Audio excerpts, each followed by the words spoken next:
Est-ce que tu fais ce dont tu as toujours rêvé? Je pense que je m'attendais pas du tout à faire ce que je faisais, donc je j'ai pas de rêve en fait. Je suis déjà tellement contente de tout ce que je fais. C'est parti pour l'interview. Confession.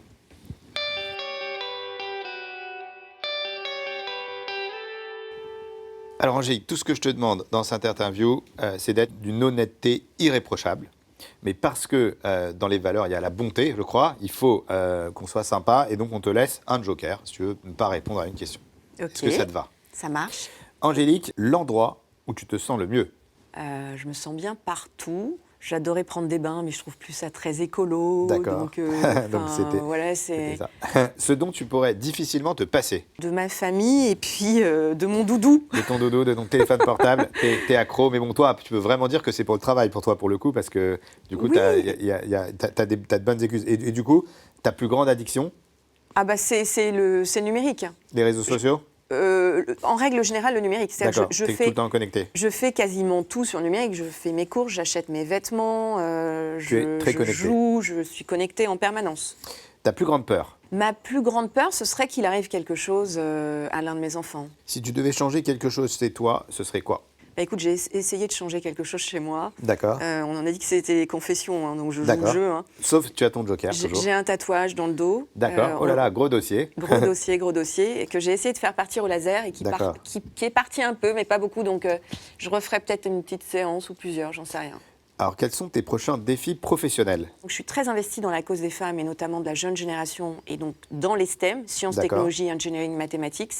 Donc de faire émerger en fait des talents féminins dans les STEM. D'accord. On a parlé de l'IA, des biais sociétaux. Les femmes sont absentes de la 4e révolution industrielle, donc ça c'est un sujet. D'accord.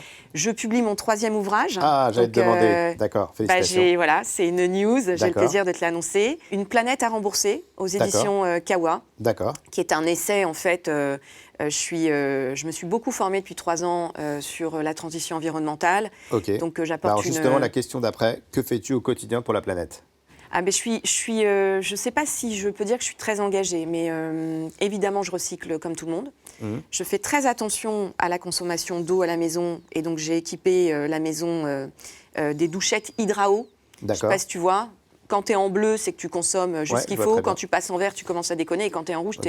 Voilà. Et je trouve que l'eau, en fait, c'est une ressource universelle, collective, qui a été financiarisée en Australie, en Californie. Et un jour, peut-être, ce sera notre cas. Et je pense qu'il faut faire attention dès maintenant. Parce qu'on parle souvent de l'impact carbone, mais le vrai grand sujet, c'est l'eau. Donc voilà, et puis quand je vais en forêt, j'ai toujours un sac plastique, je fais de la course à pied, je m'arrête, je mets dans le sac. Voilà, c'est un réflexe familial. Et si tout le monde avait ce réflexe, ben, les choses pourraient aller beaucoup mieux. Est-ce Oui. que tu fais ce dont tu as toujours rêvé? Je pense que je m'attendais pas du tout à faire ce que je faisais, donc j'ai pas de rêve en fait. Je suis déjà tellement contente de tout ce que je fais. Et quel est alors le moment le plus embarrassant que tu aies vécu? Vous allez voir, je joue le jeu. Hein. Très embarrassant. C'est très embarrassant. Mon mari fait de la gestion de patrimoine. C'est un performeur. Il gagne un voyage en Islande et il y a son N+1, N+2, N+3. On devait partir en hélicoptère, donc les hélicoptères Bull, pour aller au-dessus des cratères, plonger dans les cratères, etc. L'hélicoptère, en fait, à un moment donné, fait un truc comme ça et je vomis, je repeins. Ah ouais, gros dossier. La bulle. Énorme dossier là. Énorme dossier. Tu joues l'interview en confession à 100%. Là. J'assume, ça peut arriver. Hein. Ok, donc énorme. Et Tu vas me regarder autrement là ah non, maintenant. pas du tout. Alors ton dernier coup de nerf, J'en ai pas. t'en as pas? Non, je suis pas. Tu maîtrises tes émotions? Ah ouais, j'ai une grande maîtrise des émotions. Très souvent, on me le dit. Et quand je me mets en colère, en fait, c'est théâtral. C'est-à-dire que je suis pas une colérique, une hystérique de base. C'est-à-dire qu'à un moment donné, je vais me dire dans une conversation, la cocotte, tu montes le ton. Quel est ton péché mignon? Le vin et le fromage. Quel est ton dicton favori? Je sais pas si c'est un dicton, mais quand il y a un doute, il n'y a pas de doute. D'accord, Et je ça par exemple en l'applique. recrutement?